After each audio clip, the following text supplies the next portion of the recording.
I think we have a lot of influences telling us that we have to be perfect, that we have to create, homes that are always clean and guest ready. And that is such a load of crap, I think. Some of this is societal pressures, some of it is, trying to sell us things. And it's just, there are people who just due to like mental or physical health are never going to be able to have a totally clean space unless they have the resources to hire someone in, and not many people do. Then there are others of us who are just in seasons of life where we have little kids, or we're taking care of parents, or we're working a ton, or, being a single parent. And the amount of effort it would take to keep everything perfect all the time would just not be good for us at all. It would just be like a toxic thing that we were always trying to keep up with. And, we'd ignore a lot of other priorities that are important. I created adaptive cleaning because I wanted something that was flexible. I wanted to do a schedule that would actually match what I had to give.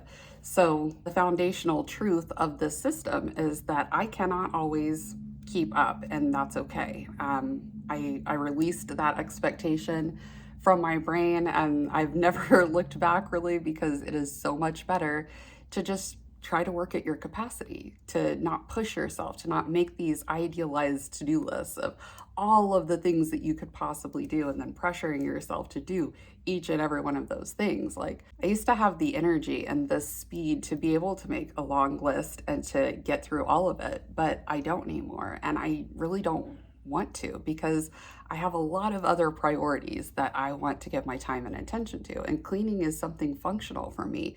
It's no longer about like who I am as a person. If my house is a mess, then I am a mess, That's just not true. It's not true for you either. Today, I'm going to tell you how the adaptive cleaning system works, and then I'm going to show you how to create one for yourself. I offer printable and digital adaptive cleaning systems.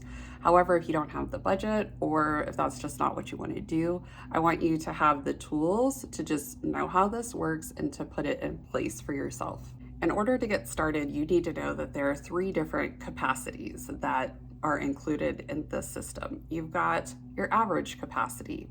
That is where you are at your median kind of level. You don't have tons of extra time and energy, but you're also not low on those things either. Then we have the high capacity level. This is when you're feeling good, you have the time, you have the energy. Maybe this is a weekend for you. Maybe this is, you've noticed a rhythm that like every month there's like a couple of days where you have a lot of extra to give. If you wanted to put that extra onto cleaning and knock out some projects, or like get a little bit deeper cleaning done, then this is the place where you would be.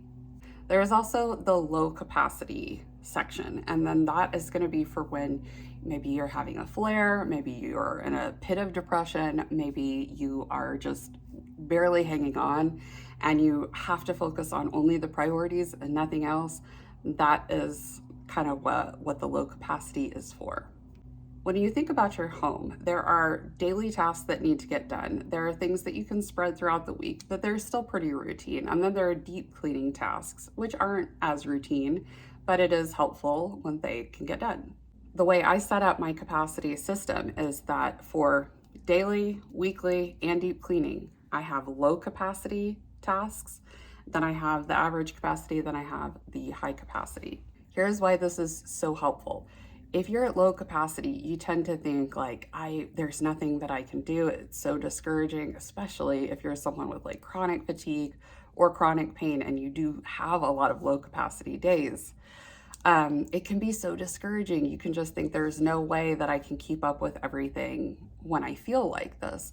But the truth is, we think that because we're trying to put too much on our plate for that capacity. But if you will only do the things that you really can do and take the time to prioritize, okay, what actually has to get done to keep the function of my home going to the best of my ability, then you're going to create a task list that has things that even when you're feeling bad, you can do. If you're going to make your own low capacity tasks, I would start with just the very bare minimum. When I first made my list, I think I had like 5 or 6 things on there. I had a newborn, I wasn't getting any sleep, and I was just feeling like defeated all the time.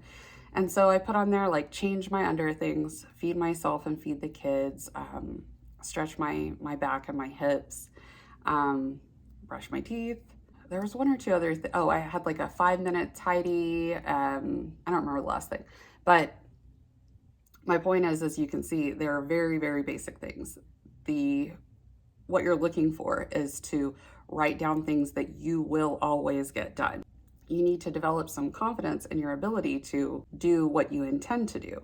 The reason a lot of us are so discouraged all the time is because we are expecting ourselves to do far more than we're able, and then we feel like a failure all the time. You're not a failure, you're just putting too much on your plate. If you do this for a couple of weeks, you'll start to gain a lot of insight because A, you will view yourself differently, and B, you'll probably start viewing your home differently, because I know that I have been this is something that I've struggled with. I have visualized the task as being a lot harder and taking a lot more time than they actually do. And again, that was just the pressure of all of the tasks. But when you pare it down, it becomes more basic, then it becomes achievable. And then you're like, wow, this actually didn't take me that long to clean the kitchen or to, do a load of laundry, whatever the case may be. You'll know you have the right number of things on your low capacity list because you are able to get them done. You may need to add some things if you had started very basic. You may need to take some things away if you were a little bit more ambitious. But if it's always getting done with the way you feel at low capacity, that is your low capacity list. You're good to go. I wanted there to be an average capacity list because I do spend a lot of time at low capacity, and when I start to feel better, I would get so excited, and then I would try to catch up and, get everything done. And so I need the guardrails of a schedule, and I need it to be realistic for what I can do. I need to stop myself from trying to shoot too far, because what happens when I do that is I get exhausted and discouraged, and then, maybe I did get everything done, but then I'm right back at low capacity. If you're making it for yourself, this works the same way as low capacity does. Write yourself a list of what feels achievable at your normal, and then make sure that you're not putting too many things on. You'll know the same way with the low capacity task. If you're not getting things done, this is not a failure on you. It's not, I need to work harder. It is, you've simply added too many things. Don't be afraid to start small, because what I have found in my experience with so many people that have used this system is once you actually are realistic with your expectations of yourself, you aren't at a lower capacity as often, because a lot of that is like mindset stuff that drags us down and makes us, move slowly or dread tasks or not get going. So just be realistic. Just try this as an experiment. High capacity tasks exist for those times when you, like I said, have a lot of extra time and energy. I am a project person, and I do need to be at high capacity in order to do projects. But if I don't have things written out, if I don't have like options that I can visually see, I will do 10% of 500 things. And that is so highly frustrating. So I need the focus, I need the focus of scheduling, period, which I did not know until like 5 years ago. But it has to be flexible, because I'm not someone who is consistent with time and energy. Not many of us are. My high capacity lists also enable me to get some additional deep cleaning done. And when I can do a little bit of additional deep cleaning, then that means there's a little bit less for me to do at low and average capacity, which is great.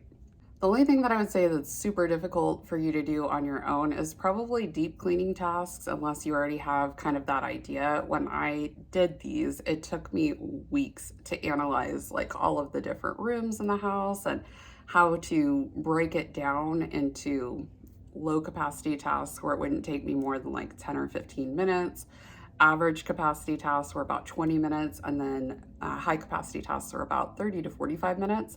So it took me a very long time to figure out how to A, just what are all the tasks, the deep cleaning tasks that need to be done around the house, and then B, how to break them down into, you know, the different levels. So, I mean, you can totally make your own, but I do share deep cleaning tasks on my socials every Monday. I will list out the options for the week at all 3 capacities, and then you can just kind of pick and choose what you want to do. So I will leave links to my shop if you want to have the list done for you. I have pre-filled lists for everything that we talked about, but then I also have blank templates in case you want to kind of take some stuff from what I have listed and add your own things. The only other thing that I would say is there are times in your life where, despite your best efforts, despite having, you know, a capacity list and having all of these tools, there is a breakdown somehow. Maybe you have a terrible flare. Maybe you're in a pit of depression. Maybe you have a ton of work deadlines. Maybe it's like tournament season for your kid and you're gone constantly going to your child's games. There are times when the systems, they break down. And that is something that I want you to be aware of, because a lot of us have tried really hard to do things, and then we've entered the cycle of trying really hard, keeping up for a little bit, and then everything falls apart and we feel like we failed again. And that's not a failure. That is a reality of life, that you cannot keep up, even if you do have like these adaptable systems. You cannot keep up at the same level all the time. So that is why I created the home reset, and that is built on this understanding that there are going to be times when you've really stopped a lot of the maintenance things, and it's been going on for a while, and then you find yourself surrounded by clutter. Everything is disorganized and you don't like it. And so when you're ready, when you feel like you can tackle that again, I have the home reset, and it's done at capacity too. So there's low, average, and high capacity. I have a lot of videos about this on my socials. I've gone through this a couple of times, but I'll talk to you more about it next week. I'll kind of explain that whole process and maybe give you some tools on working through that on your own. If you have questions about what we spoke about today, just put them in the comments, and I will talk to you soon.